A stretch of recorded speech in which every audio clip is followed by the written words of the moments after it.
los hermanos plenamente entremezclado en la reunión. Tan impresionado soy en esta comunión de satisfacción. Cuán rica es la esfera donde habito, me libera de los miedos y conflictos, me lleva así a otra dimensión. Por eso quiero ser guardado en tal fluir de amor, y por la vida ser regado, invocando al Señor. No abandono tal esfera, en ella salvo estoy. Por eso grito sin problema, feliz, feliz, si en la iglesia estoy.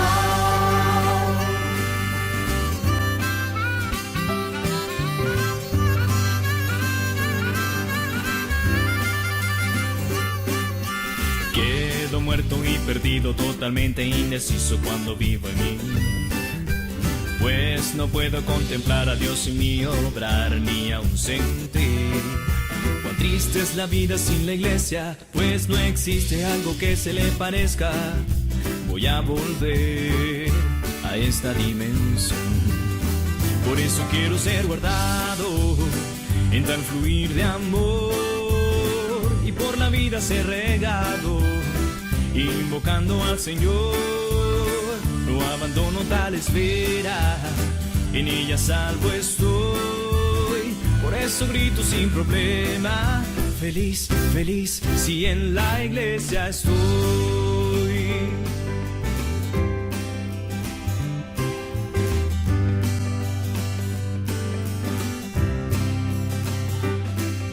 Si anhelas alegría y salir de la utopía, presta atención.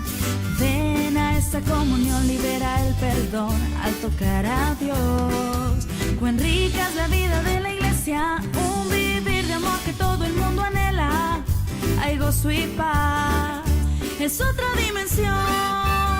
Por eso quiero ser guardado en tal fluir de amor, y por la vida ser regado, invocando al Señor. No abandono tal esfera, en ella salvo estoy. Por eso grito sin problema, feliz, feliz, si en la iglesia estoy. Por eso quiero ser guardado en tal fluir de amor, y por la vida ser regado, invocando al Señor. No abandono tal esfera, en ella salvo estoy. Por eso grito sin problema, feliz, feliz, si en la iglesia estoy. Feliz, feliz, si en la iglesia estoy. Feliz, feliz, si en la iglesia estoy. Feliz, feliz, si en la iglesia estoy.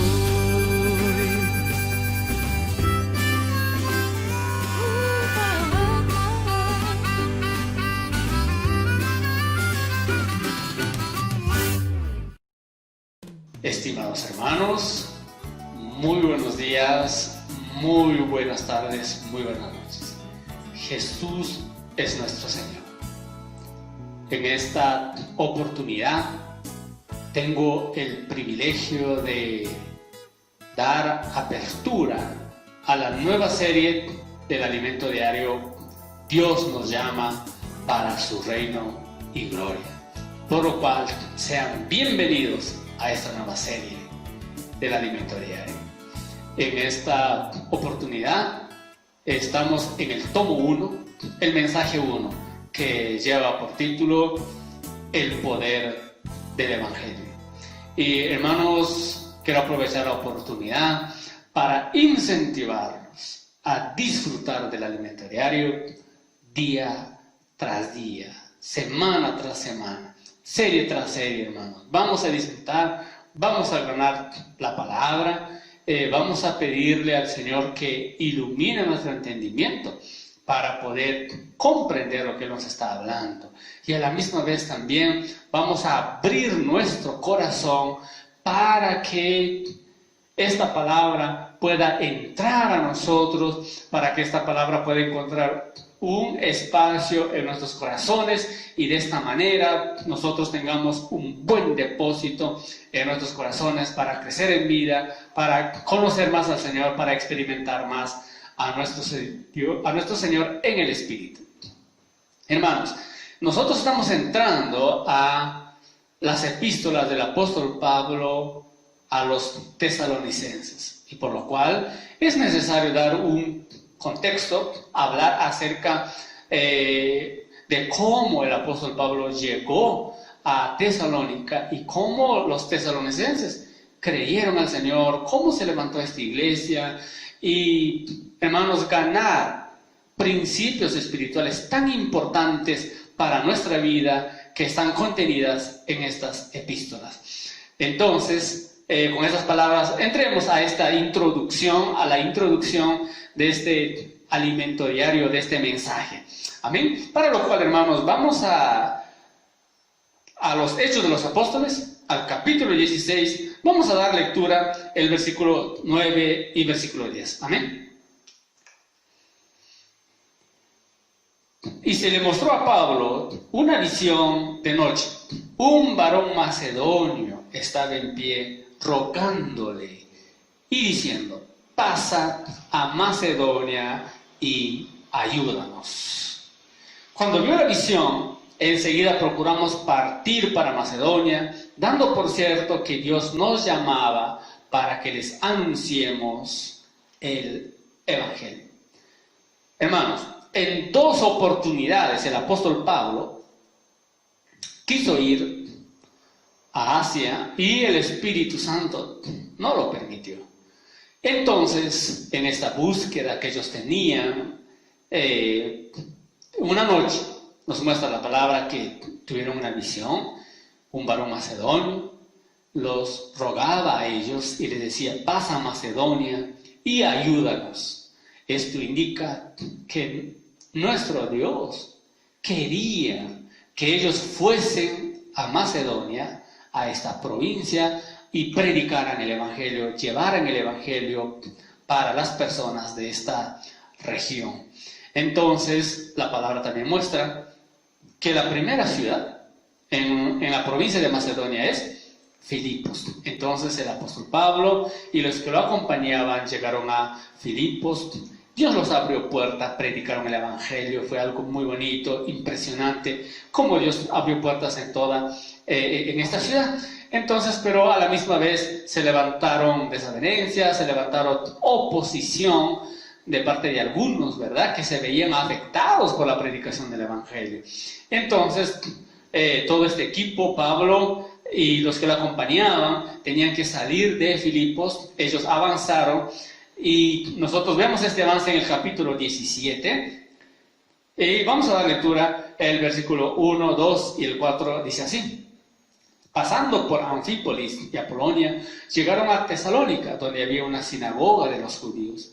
Y Pablo, como acostumbraba, fue a ellos y por 3 días de reposo discutió con ellos. Y algunos de ellos creyeron y se juntaron con Pablo y con Silas. Y de los griegos piadosos, gran número, y mujeres nobles, no pocas. Hermanos, esto nos muestra que Pablo, en el avance del viaje, él pasa por Anfípolis, luego llega a Tesalónica. En Tesalónica él va nuevamente a predicar el Evangelio en una sinagoga, predica a los judíos, y algunos de ellos creyeron el Evangelio, y también se añadieron griegos piadosos, ¿verdad?, los nacionales, digamos, y luego también mencionan a mujeres nobles. Entonces indica mujeres de cierta capacidad económica. Hermanos, Dios estaba acá acompañando a este equipo de hermanos que predicaban el Evangelio, los prosperó, avanzaron, pero a la misma vez los judíos que no creían alborotaron la ciudad por medio de algunas personas desocupadas, y el apóstol Pablo, en ese sentido, y el equipo que tenía, se vieron obligados a salir de una manera sorpresiva de Tesalónica.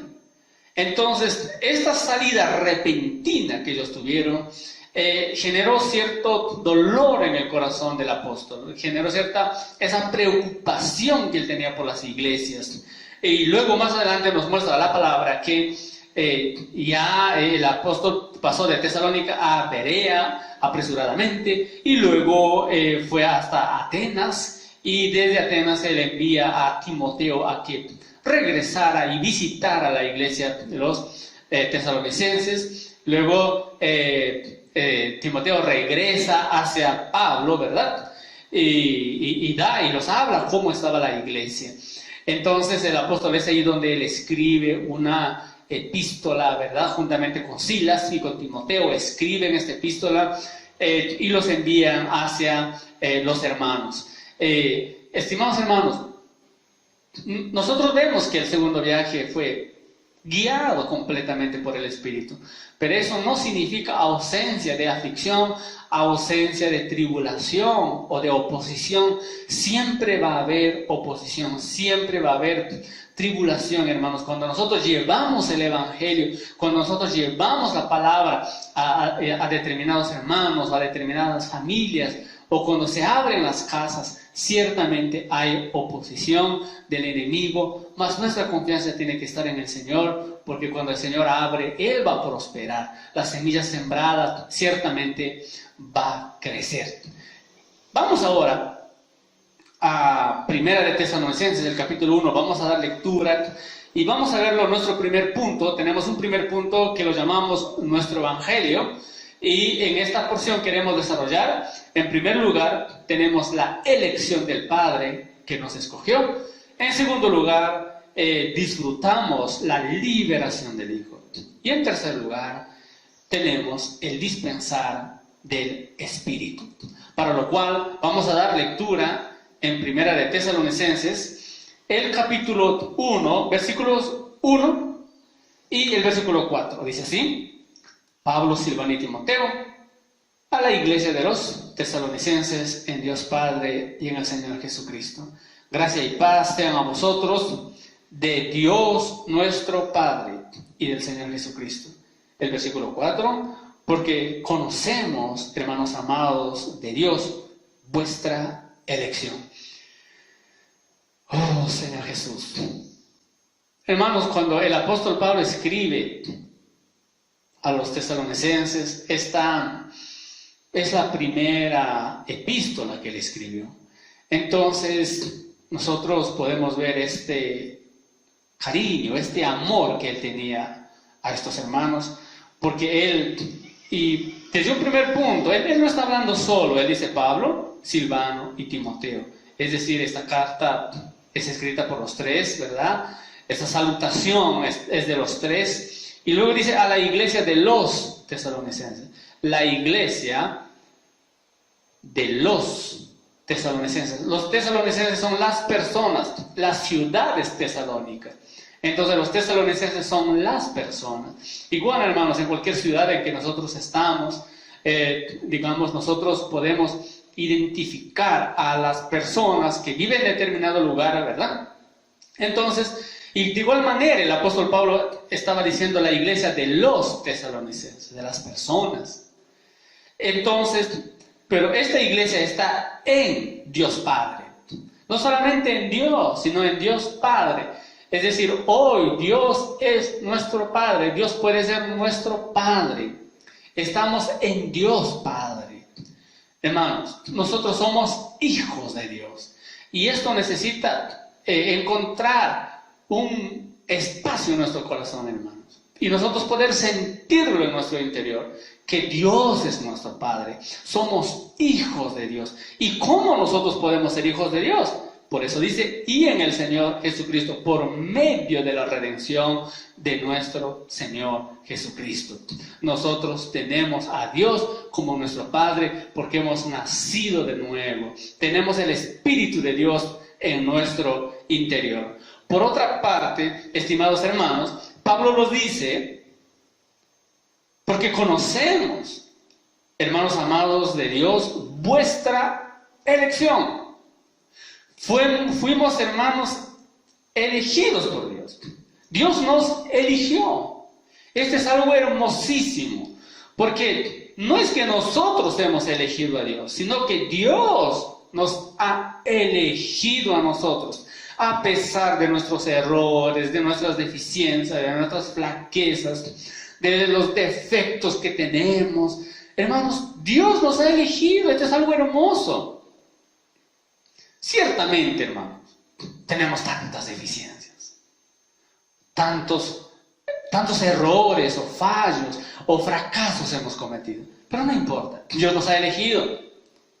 Somos elegidos de Dios y fuimos elegidos para ser hijos de Dios. Por eso hoy estamos en Dios Padre, gracias a esa redención del Hijo. Y también nos muestra que nosotros obtuvimos liberación por parte del Hijo. Veamos el versículo 10. Damos lectura, dice así: y esperar de los cielos a su Hijo, al cual resucitó de los muertos. A Jesús, quien nos libra de la ira venidera. ¿Quién nos libra de la ira venidera? Hermanos, nuestro Señor Jesús nos libra de la ira venidera. Somos libres de esa ira venidera, por lo cual nosotros estamos en Dios Padre. Hay que vivir para Él. El Señor nos ha liberado con un propósito, para que hoy seamos hijos de Dios y para que también nosotros le sirvamos a nuestro Señor. Esto muestra con tal seguridad el apóstol Pablo y los que lo acompañaban, que hacían esa labor de llevar a otros a experimentar esa liberación de la ira venidera por medio de nuestro Señor Jesucristo. Veamos el otro punto. Hablamos, versículos 5 y 6, dice así: pues nuestro evangelio no llegó a vosotros en palabras solamente, sino también en poder, en el Espíritu Santo y en plena certidumbre. Como bien sabéis, cuáles fuimos entre vosotros por amor de vosotros. Y vosotros vinisteis a ser imitadores de nosotros y del Señor, recibiendo la palabra en medio de gran tribulación con gozo del Espíritu Santo. La obra transformadora del Espíritu. El apóstol está mostrando que este evangelio es un evangelio poderoso y nos muestra en el Espíritu Santo, el poder en el Espíritu Santo. Es un poder que transforma, hermanos. Luego nos muestra el versículo 6 que la obra del Espíritu Santo en ellos era una obra que los llevaba a tener gozo en el Espíritu Santo. Hermanos, nosotros vemos que cuando el apóstol Pablo escribe a los tesalonicenses, él muestra lo que el Padre hizo, lo que el Hijo hizo y lo que el Espíritu hizo. Por eso el Espíritu Santo está para transformarnos, el Espíritu Santo está para trabajar en nosotros. Entonces el Evangelio, ¿verdad?, viene con poder en el Espíritu Santo. Entonces este Espíritu sigue trabajando día a día en nosotros. Es algo hermoso. Este es el evangelio que el apóstol estaba presentando. Este es algo, hermanos, que a nosotros debe darnos esperanza. Porque es un evangelio maravilloso. Es un evangelio que viene a llevarnos a que Dios sea nuestro Padre. Es un evangelio que viene a mostrarnos a Jesús como alguien que nos libera de la ira venidera. Y nosotros alcanzamos esa liberación en Él. Pero también es un evangelio que muestra que el Espíritu Santo trabaja en nosotros para darnos gran transformación. Continuemos, hermanos, ahora en el punto 2. El poder del evangelio. En esta parte, primeramente vamos a ver la estructura de la vida de la iglesia que se da en fe, amor y esperanza. Demos lectura el versículo 3 de este capítulo 1. Dice así: acordándonos sin cesar delante del Dios y Padre nuestro, de la obra de nuestra fe, del trabajo de vuestro amor y de vuestra constancia en la esperanza en nuestro Señor Jesucristo. Observemos fe, amor y esperanza. Hermanos, cuando nosotros vemos este trípode del Evangelio, es algo que nosotros necesitamos considerar mucho en nuestro vivir. ¿Por qué? Porque es un trípode, es decir, es una estructura que sostiene algo. Es decir, es la estructura que sostiene nuestra vida espiritual. Estimados hermanos, empezamos hablando de la fe y el apóstol muestra acá la obra de vuestra fe. Esto indica, hermanos, que la fe, por una parte, hay una fe externa que viene a ser todo lo que Dios hizo y lo que Dios es para nosotros. Mas esta fe deja de ser externa y viene a entrar dentro de nosotros. La fe, hermanos, al entrar dentro de nosotros llega a ser mi fe, llega a ser nuestra fe. Y acá muestra la obra de nuestra fe. Estimados hermanos, vean esto, que la palabra al entrar en mí trae fe, porque la fe viene por el oír. Entonces esta palabra que entra en mí ciertamente hace una obra, ejecuta una obra hermosa, una obra de transformación, una obra, hermanos, de renovación en mi interior. Esa es la fe. Cuando el apóstol Pablo le habla a los tesalonicenses, le dice la obra de vuestra fe. Entonces, hoy igual, hermanos, en la iglesia necesita verse, en mi persona, en mi interior, necesita ver que hay una obra. Entonces, en la iglesia, en los hermanos, se necesita ver la obra de esta fe. Que, hermanos, que pueda crecer nuestra fe, que pueda haber una obra. El segundo punto que nos muestra acá, nos muestra trabajo de vuestro amor. Ciertamente Dios ha colocado amor en nuestro interior. Pero más ese amor que Dios ha colocado en mí no puede ser estático. No puede ser algo paralizado. Tiene que ser algo dinámico. Entonces, por medio de ese amor, yo realizo un trabajo. Por eso el apóstol dice, el trabajo de vuestro amor. Ese trabajo, hermanos, pueda verse en nuestra vida. Esa función, ¿verdad? Para cuando nosotros compartimos la palabra, apacentamos a alguien o, digamos, abrimos la casa para un grupo familiar, ya sea cualquiera de esas cosas, tiene que verse ese trabajo de amor que pueda existir en nuestra persona, en nuestra función como miembros del cuerpo de Cristo.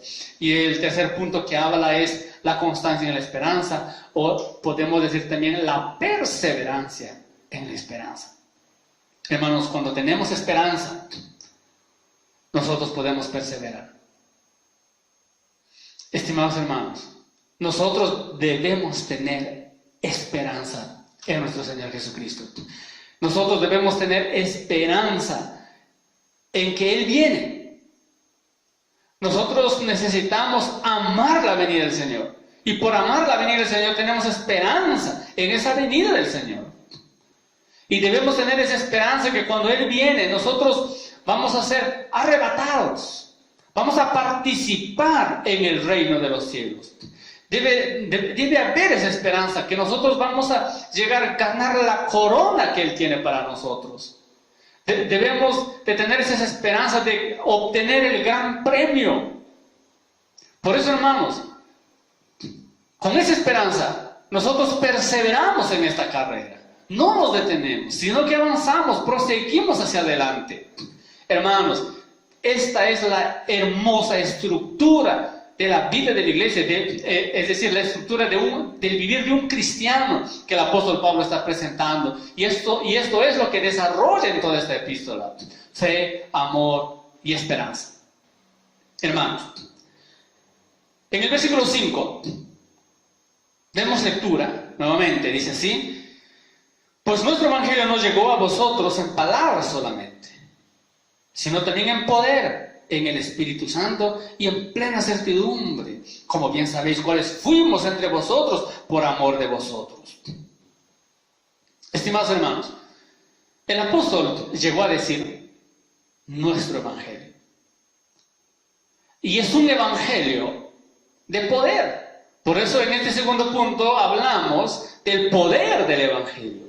Es decir, el evangelio que yo predico, el evangelio, es decir, aquel que es mi evangelio, nuestro evangelio, es un evangelio de poder. No es un evangelio que solamente se presenta en letras, sin tener eficiencia. El apóstol Pablo dice: nuestro evangelio no llegó a vosotros solo en palabras, sino en poder del Espíritu Santo. Yo pregunto, hermanos, ¿cuál es el evangelio que estamos predicando? ¿Es un evangelio que no tiene efecto en mi vida? ¿Es un evangelio solo externo? ¿Es un evangelio que solo lo habla a los demás, pero no tiene en mí realidad? Hermanos, vamos a ver cómo es el evangelio que estamos predicando. El que nos muestra el apóstol Pablo era un evangelio que tenía poder en el Espíritu Santo. Y por eso él dice en plena certidumbre. Él creía lo que hablaba. Y esto tiene que experimentarse, hermanos, en nuestra vida. El evangelio es un evangelio de poder. Por eso cuando el apóstol Pablo escribe a los Romanos 1:16 dice así: porque no me avergüenzo del evangelio, porque es poder de Dios para salvación a todo aquel que cree. Poder de Dios para salvación. Estimados hermanos, el evangelio es poder de Dios para salvación. Entonces, cuando el apóstol Pablo predicó el evangelio, él dice: este es un evangelio de poder. Este es un evangelio donde yo tengo certidumbre, yo lo tomo por cierto, yo confío en este evangelio. Hermanos, vamos a experimentar el poder del evangelio. Un poder que nos transforme, un poder que nos limpie. Un poder que paso a paso nos lleva a ser conformados a la imagen de Cristo. Hermanos, este es un poder que tiene la capacidad de llevarme a experimentar más la dimensión espiritual, experimentar más a Dios. Yo debo tocar esta realidad. ¿Qué pasa, hermanos? Si yo tengo una vida que no manifiesta al Señor, o como se ponía el ejemplo en el alimento diario, un matrimonio que viven peleándose, y los vecinos escuchan los sonidos de la pelea, se rompen los platos, los vasos, y en un determinado momento aquel matrimonio dice: vamos a predicar el evangelio en nuestra vecindad. Cuando ellos van a predicar el evangelio en la vecindad, ciertamente que los vecinos no van a recibir esa palabra, porque van a decir: ese evangelio que me predica, yo no lo quiero. ¿Por qué, hermanos? Porque al final es nuestra vida, es nuestra persona el que da testimonio del evangelio. La manera más poderosa que nosotros llevamos el evangelio es con nuestra persona, nuestra experiencia, nuestra evidencia, nuestra realidad. Hermanos, de acuerdo a cuánto efecto ha tenido el evangelio dentro de mi persona. Hermanos, busquemos experimentar este evangelio. Este evangelio es poderoso. El evangelio es poder de Dios. Frente a ello, el apóstol Pablo, al llevar un testimonio fuerte, un testimonio viviente, frente a ello él dice: como bien sabéis, ¿cuáles fuimos entre vosotros por amor a vosotros? ¿Cuáles fuimos entre vosotros? ¿Qué tipo de personas somos? Ustedes saben, ustedes conocen el tipo de persona que somos, cómo somos llevando el evangelio. El apóstol Pablo tenía una limpia conciencia, hermanos. Nosotros igual necesitamos tener esa experiencia con ese poder, tener certidumbre que ese poder del evangelio actúa en mi vida, me libera, me transforma, me limpia, me renueva. Tal convicción, tal seguridad, tal certidumbre debe haber en nuestra persona. Y el apóstol Pablo lo tenía, por eso él pudo decir: ustedes saben el tipo de persona que yo soy, cómo yo los llevo el evangelio, la transparencia que él tenía en su vivir. Hermanos, tal cosa existe en nuestra vida. Miren en el versículo 6 que él dice: y vosotros vinisteis a ser imitadores de nosotros y del Señor, recibiendo la palabra en medio de gran tribulación, con gozo en el Espíritu Santo. Esto es manifestación del poder, hermanos. En medio de gran tribulación, con gozo, con alegría, tener apertura para la palabra. Yo pregunto, hermanos, ¿cómo somos nosotros en la tribulación? Cuando las cosas aprietan, cuando la oposición se levanta, ¿cómo somos nosotros? ¿Será que estamos cabizbajos, tristes? ¿No tenemos tal vigor para leer la palabra o para recibir la palabra? ¿Cómo es nuestra actitud, hermano? El poder del Espíritu Santo se muestra en medio de la tribulación. Es ahí donde realmente somos testados, somos medidos, en medio de la tribulación. El apóstol Pablo pudo decir, ustedes recibieron la palabra con alegría, con gozo, en medio de la tribulación. Eso es el evangelio que el apóstol llevó. Ciertamente, el apóstol Pablo y Silas venían desde Filipos, de una persecución, de ser golpeados, de estar en la cárcel. Pero ¿cómo llegaron a Tesalónica? Con denuedo, con alegría, con seguridad, con certidumbre, llevando un evangelio no solo de palabras, sino de poder en el Espíritu. Hermanos, esto debe alentarnos también a nosotros, de llevar así la palabra. Cuando nos encontremos en medio de las aflicciones, en medio de la tribulación, vamos al Señor. Vamos a decirle, Señor, dame gozo, dame alegría, dame seguridad. Quita, Señor, de mi vida esa tristeza, la apatía. No quiero estar apagado espiritualmente. Levántame, Señor. Hermanos, que Dios nos conduzca a tener estas experiencias con el poder del Evangelio. Un Evangelio poderoso, un Evangelio que nosotros lo vivimos, nosotros lo experimentamos, para poder llevar y hablar a otras personas con un peso espiritual. Hermanos, si nosotros no lo experimentamos, no lo vivimos, ciertamente nuestras palabras no tendrán resultado en la vida de otras personas, porque es algo que yo no lo vivo. Pero si yo lo vivo, yo lo experimento, hermanos, este Evangelio, nuestro Evangelio, va a tener repercusión en otras personas, así como el apóstol Pablo les dijo a los tesalonicenses. Ustedes saben que nuestra llegada a ustedes ha tenido gran repercusión en la vida de la iglesia, digamos, de los hermanos de la iglesia en Tesalónica. Hermanos, continuemos con el punto 3. El punto 3 de este mensaje es la liberación de la idolatría. Entonces, en este punto vamos a dar lectura al versículo 9, versículo 10 de Primera de Tesalonicenses, el capítulo 1.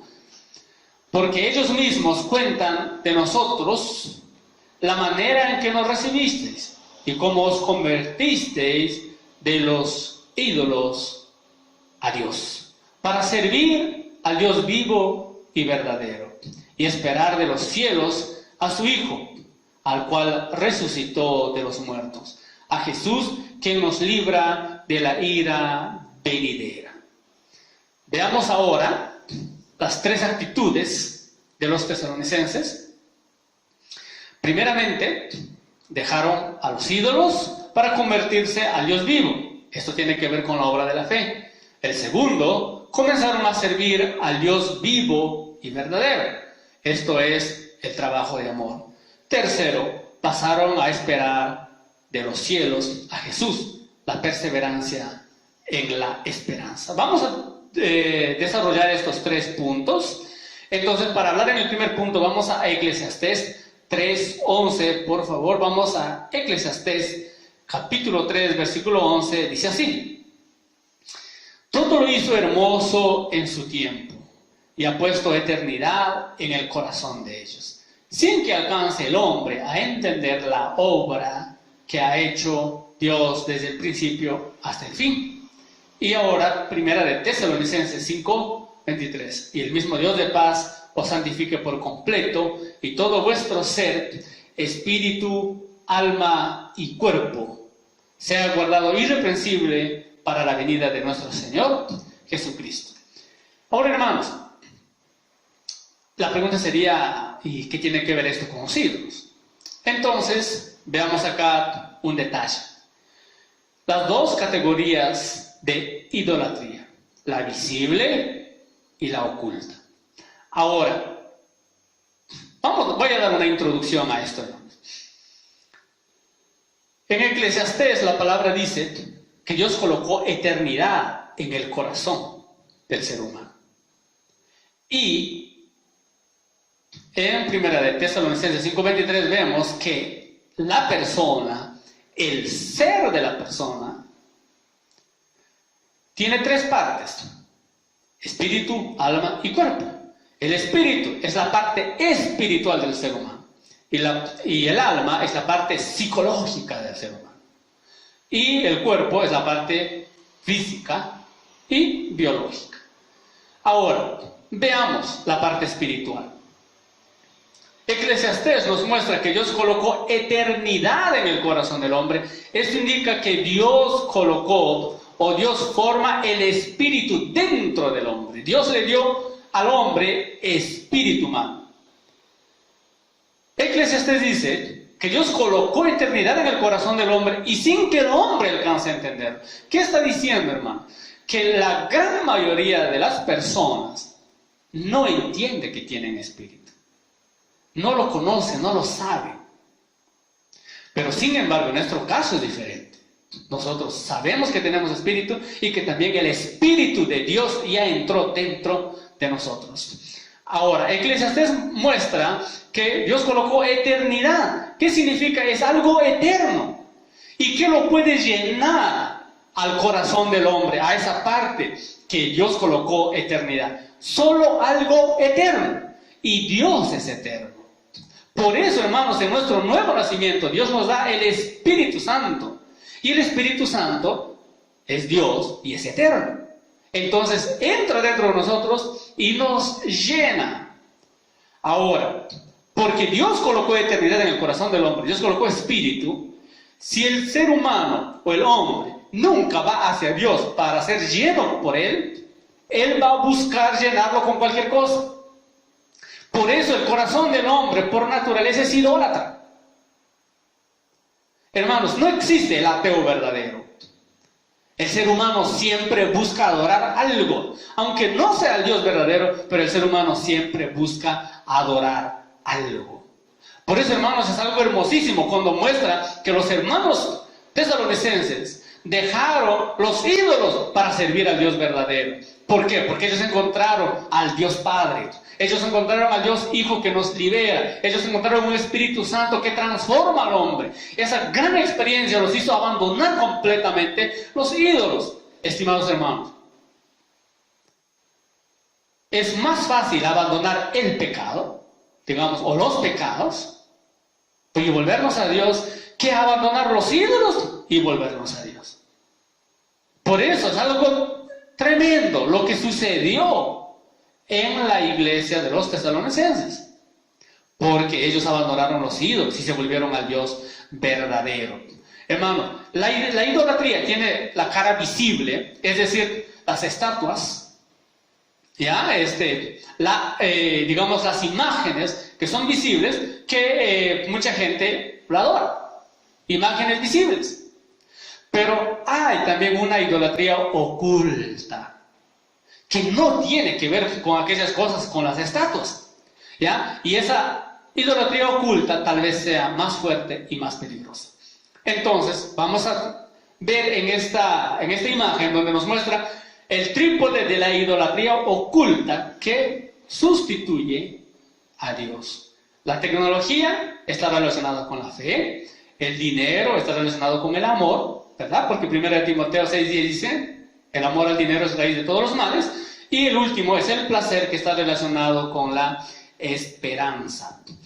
Entonces, vamos a verlo en estos versículos que nosotros tenemos acerca de esta idolatría, entrándonos un poco más. En el versículo 9, cuando dice: porque ellos mismos cuentan de nosotros la manera en que nos recibisteis y cómo os convertisteis de los ídolos a Dios, para servir al Dios vivo y verdadero. Hermanos, ¿qué transformación tuvieron estos hermanos? Esa enorme repercusión que tuvo el Evangelio, de que ellos abandonaron los ídolos a Dios. Veamos ahí un poco, hermano, acerca de esta idolatría oculta, y que nosotros mostramos tres cosas. Uno, hoy el ser humano confía tanto en la tecnología. El enemigo le lleva a que ya no tenga fe en Dios, sino su fe está en la tecnología.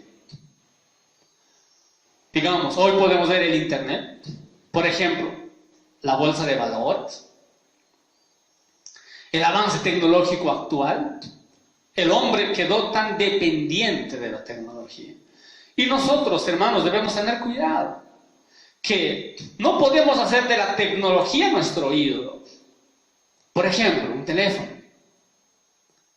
Son útiles y los necesitamos usar día a día. Pero mi confianza, es decir, ese equipo o cualquier equipo, hermanos, no puede llegar a atraparme a mí y que yo empiece a depender de él. Y al final que sea una idolatría. Una idolatría, hermanos. Por ejemplo, también algo interno, un sentimiento. Un sentimiento que a uno le gana, un sentimiento que se coloca por encima de todo, y ese sentimiento al fin está más arriba que de Dios. Hoy, hermanos, nosotros debemos revisar nuestro corazón, cómo está. ¿Cuánta idolatría hay? Si hay idolatría, tratarlo delante de Dios. Si no hay ninguna idolatría y Dios es el único, amén, alabado sea el Señor, y continuemos así. Hermanos, el otro punto que decía, amor al dinero. Hoy, hermanos, a veces la gente prioriza tanto la parte económica, la parte laboral, que están dispuestos a sacrificar lo demás. Hay casos en que sacrifican hasta el matrimonio, por el dinero, por el trabajo, el afán. Viven agobiados, desesperados en esa parte. El trabajo llegó a ser un ídolo.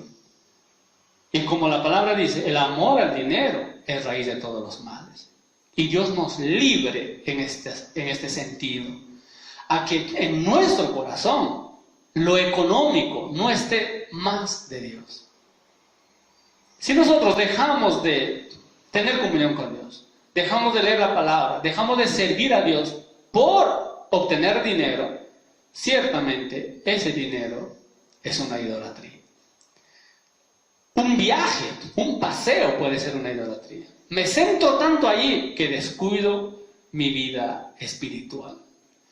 Hermanos, y hoy nuestra sociedad vive tan afanado, trabaja, busca, reúne dinero por placer. ¿Para qué? Para conseguir placer. Placer en un paseo, en comprar algo. Es decir, hermanos, ese es el círculo vicioso que mantiene el enemigo al ser humano. Hoy, por ejemplo, hay muchos jóvenes que viven con un vicio tan fuerte en los videojuegos, que todo el placer está allí. Se centran tanto allí. Y de ello necesitamos tener mucho cuidado en nuestra vida, para que no ocupe un ídolo mi vida, mi persona, digamos, y no me gane completamente la atención. Estimados hermanos, a veces la idolatría, aún en el medio cristiano, es fuerte. Idolatran a un predicador, idolatran a un cantante. O a veces, ¿qué pasa si un domingo juega la selección nacional? Y justo es en el horario de servicio de las reuniones de la iglesia. Muchos no aparecen en las reuniones de la iglesia, porque tienen por ídolo el deporte. Y de ello, hermanos, necesitamos ser liberados delante del Señor. Algunos tienen tremendos cuadros, láminas, pegadas en la pared, de determinadas personalidades. Hermanos, que Dios nos libre de la idolatría. Que Dios nos alumbre intensamente en nuestros corazones, para que podamos sentir y experimentar y vivir, hermanos, esa liberación de toda idolatría. Y nuestro corazón se quede exclusivo para nuestro Señor. Como Jesús mismo dijo que nosotros debemos amar a Dios de todo nuestro corazón. Hermanos, el otro punto que estábamos mencionando es acerca de la esperanza. Y que hoy, digamos, muchos viven esperanzados en los placeres terrenales nada más. Solo en las satisfacciones humanas, terrenales, y no tienen una búsqueda, digamos, a Dios tan intensa, fuerte, viviente, la cual nosotros necesitamos tener para poder ser libres de toda idolatría. Hermanos, cuando nosotros vemos los hermanos en Tesalónica tuvieron tan gran experiencia delante de Dios. Esa experiencia los llevó ¿a qué? A ser libres. Esa experiencia los llevó a ser completamente libres de toda idolatría y servir al Dios vivo y verdadero. Hermanos, el poder del Espíritu que trae el Evangelio a nosotros nos puede llevar a ser felices, libres, tener seguridad, tener confianza en Dios, porque Dios es nuestro refugio, Él es nuestro amparo, Él es nuestro escudo, ¿verdad? Entonces, hermanos, ese poder que hay en el Evangelio puede quitarnos de todo miedo a consagrarnos, de todo miedo a entregarnos, porque hay ocasiones en que uno tal vez ora, busca al Señor y uno siente que el Señor me pide algo, que yo entregue algo y empieza a haber un miedo en nosotros. Como que Dios quiere robarme algo, quiere quitarme algo y yo resulto afectado. Y no es así, hermano. Cuando Dios busca quitarnos tal vez cualquier idolatría en nuestra vida, arrancar de nuestra vida la idolatría, es porque Él quiere darnos una satisfacción real. Observen, hermanos, todo ídolo es una muestra del ego del hombre, del amor propio, nada más. Entonces, pongamos ejemplos. Digamos, en la antigüedad había ídolos ¿para qué? Para la siembra, necesidad humana. Ídolo para la lluvia, necesidad humana. Ídolo para la cosecha, necesidad humana. Ídolo para dinero, necesidad humana. Ídolo para los que quieren casarse, necesidad humana. Ídolo para todo. Ídolo para la belleza, todo es humano, centrado en el hombre. Toda idolatría está centrada en el hombre. Igual hoy, el fanatismo, las celebridades, la política, las redes sociales y toda persona ¿verdad? Que aparece ahí y empieza a ser un ídolo, está centrada en el ego del hombre. Entonces, cualquier ídolo en nuestro corazón solamente está centrado en nosotros. Entonces, cuando Dios nos quiere arrancar esa idolatría, quiere arrancar de nosotros aquello, es porque Él quiere quitar eso para darnos lo que es Dios. Y veamos qué pasó con los hermanos de Tesalónica. Experimentaron al Dios Padre cuando los dio este nuevo nacimiento. Experimentaron al Hijo, dándolos gran liberación. Experimentaron al Espíritu Santo, dándolos transformación. Hermanos, ellos fueron completamente libres de toda idolatría. Hermanos, y por medio de esta experiencia uno puede contener más del Señor, más de la realidad divina. Esto es hermoso, hermanos. Tocar al Señor, conocer esa realidad divina. Hermanos, vamos a abrir nuestro corazón al Señor. Vamos a dejar que Dios lleve toda idolatría. Arranque toda idolatría. Nos dé gran liberación. Amados hermanos, esto es algo tan viviente. Esto significa servir al Dios vivo. Nuestro Dios es verdadero, amén. Nadie lo va a dudar, Él es verdadero, Él es el único Dios. Pero este Dios vivo es lo que necesitamos tener mayor experiencia. Por eso, los tesalonicenses nos muestran que se cambiaron de la idolatría al Dios vivo y verdadero. Este es el Dios vivo. Día a día Él puede llenarnos. Día a día nuestro Dios vivo está con un gran deseo de llenarnos con la vida divina. Pero lo que pasa es que hay ocasiones o muchas veces nuestro corazón está ocupado por ciertos ídolos, ciertas cosas. Que Dios nos alumbre en ese aspecto, hermano, para nosotros abandonar todo aquello que roba el lugar del Señor. Un ídolo es todo aquello que roba el lugar del Señor. Todo aquello que busca reemplazar al Señor. Y de ello nosotros seamos libres. Completamente entregados para el Señor. Hermanos, no tengamos miedo de entregar más nuestro corazón al Señor, de entregarnos completamente, de experimentarle a Él. Dios tiene el poder de satisfacer nuestro corazón, nuestro interior. Hermanos, que este evangelio poderoso, un evangelio viviente que llevó Pablo a los tesalónicos, también hoy sea nuestro. No solamente es para los tesalonicenses, sino también es para nosotros. Y hoy, hermanos, nosotros tengamos experiencia con este evangelio poderoso, un evangelio viviente, un evangelio que transforma vidas. Esta transformación sea experimentada en nosotros y llevemos este evangelio vivo a otras personas. El evangelio que es poder de Dios. Alabado sea nuestro Señor. Estimados hermanos, vamos a concluir esta palabra con una oración. Amén.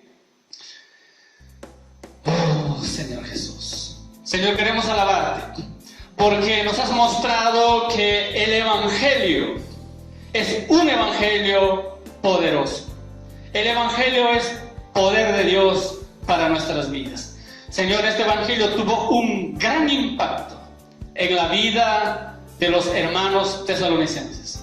Hoy, Señor, nosotros te pedimos que tenga ese mismo impacto en nuestras vidas, dándonos gran liberación, Señor, porque tu evangelio viene a liberarnos de todo aquello, Señor, que nos ata o todo aquello que roba tu lugar en nuestros corazones. Señor, queremos alabarte, exaltar tu nombre, porque usted nos has concedido un nuevo nacimiento. Hoy eres nuestro Dios Padre.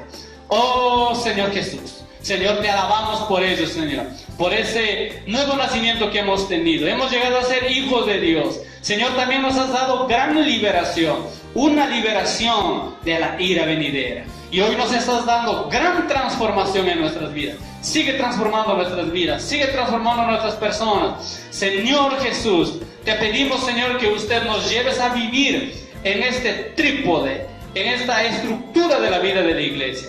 Fe, amor y esperanza. Y de esta manera, Señor, nosotros te conozcamos cada día más. Señor, te pedimos que operes profundamente con el poder de tu evangelio, con el poder del Espíritu Santo en nuestras vidas, y retires de nuestros corazones, de nuestra vida, toda idolatría. No queremos que nada ocupe el lugar que te corresponde a ti. Eres nuestro Dios, eres el Dios vivo y verdadero. Queremos que usted ocupe el primer y principal lugar en nuestros corazones, en nuestras vidas.